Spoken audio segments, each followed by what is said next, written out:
Hey guys, welcome back to my channel. How are you guys doing? Hope you're doing fine. Okay, so I'm excited. We have something new, something very new to learn how to process and then cook. And we're going to be making this with rice. So it's going to be a jollof rice and breadfruit, Ukwa rice together. Okay, but first let us learn how to extract this okwa from the skin, or peel the okwa from the skin, because I know a lot of you will not know it. Okay, so this is it, guys. Yeah, if you love okwa, let me see your hands up on the comment section. I love this a lot. Like, guys, I love this. You see this? I don't get it. And so my mother gave me this. Woo.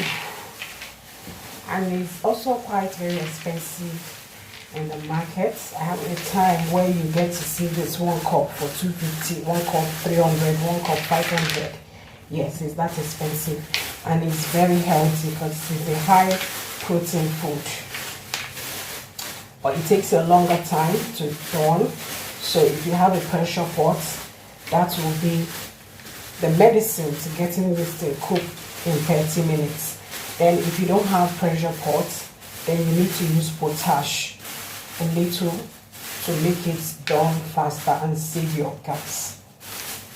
I don't know if any of you know the process it takes to get it to this level. You know, this thing is harvested if once it's fully ripe on the tree, it falls. So it's like a big ball like this, depending on the sizes, and it's very strong. So they will pack it and allow it to soften, so it will stay for like some for 1 week, some more, to soften and then look like as if it's getting rotten. That's the flesh that harbors this inside the whole head of the fruit. So by the time it's like that, they will now remove it from the main, because it has something like a ball that holds everything together. That is not, it's not the seed now, like a fibrous ball like shape that holds everything together. So inside, once they now detach this that is already in the fleshy part of it, you now carry it to the stream to go and, you know, wash it. We'll call it immature okwa. So they'll go and wash it. As they are doing this, man, you won't like to see it, because it feels like when you're washing stuff that has been used to blend okra, it's very slippery.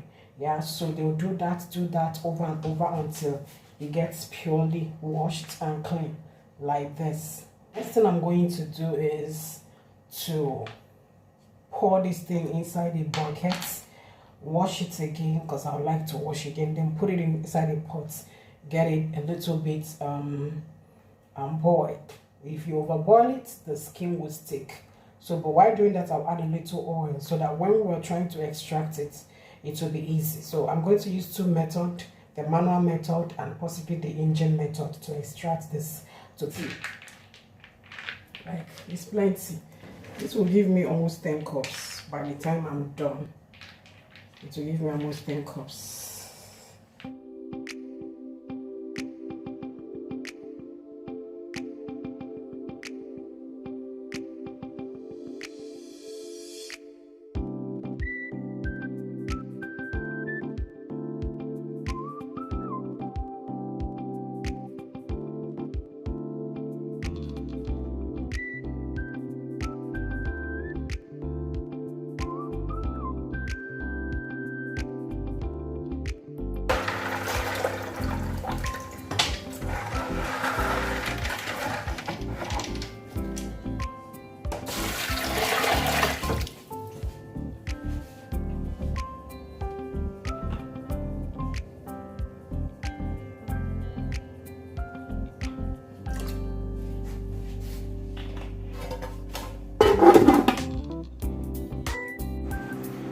Once it feels like it's getting to boil, you stir it and remove it. Do not let it boil, else it will get softened to the point that peeling it will be difficult. So I sieved it and then brought it out here to spread it on the floor to get it dried up. While you're doing that, you have to keep picking stones. Any stones that you see at all, you get to pick. These are what I picked out of this. I am using sound to differentiate this from the stones because they are the same color. So when I touch this way, the sound it makes, I know the sound of stone, because this is not heavy, so it doesn't sound it doesn't give a noisy sound, but this gives a noisy sound.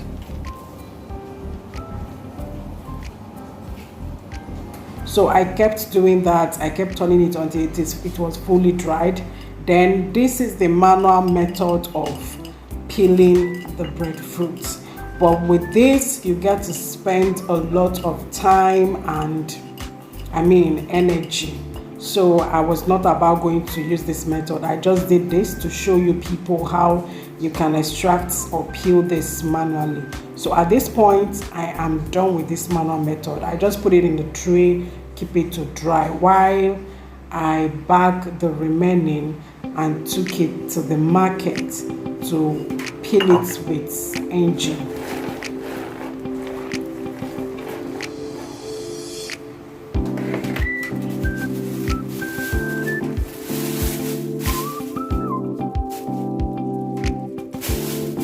Yeah, this is the engine. So sorry it was back there.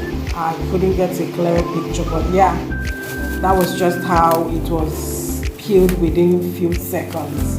And I got back, pour it on the floor and then spread it to get dry because it was actually peeled with a wet engine. So I kept turning it. At this point it was fully dried and I'm ready to blow off the chaff.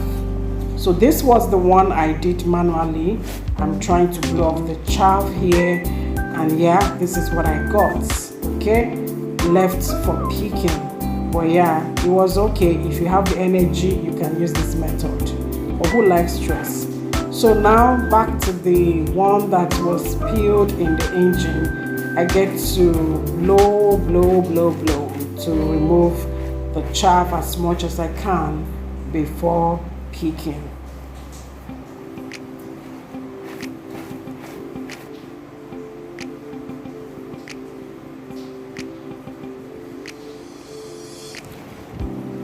Yeah, I had to add the manually peeled one to the engine peeled one and put everything on one tray so that I can be done with the remaining ones. I have sweated like a he-goat. Like, I don't know who sent me, guys. So lots of the breadfruit skin got stopped, and this is a huge work for me. This is what I have after blowing it. I'm going to pick it off the camera to save time and space, but the reason for this was that I didn't prepare it the very first day that it was freshly harvested. Yeah, and I didn't steep it before preparing. Quickly pick it and get back to you. Stay tuned. Guys, I am done, and this is the ungrounded one that I picked off from that, and this is the chaff that I picked out. Guys, I must say that this thing showed me shagging. So I want to quickly measure it to know how many cups I got.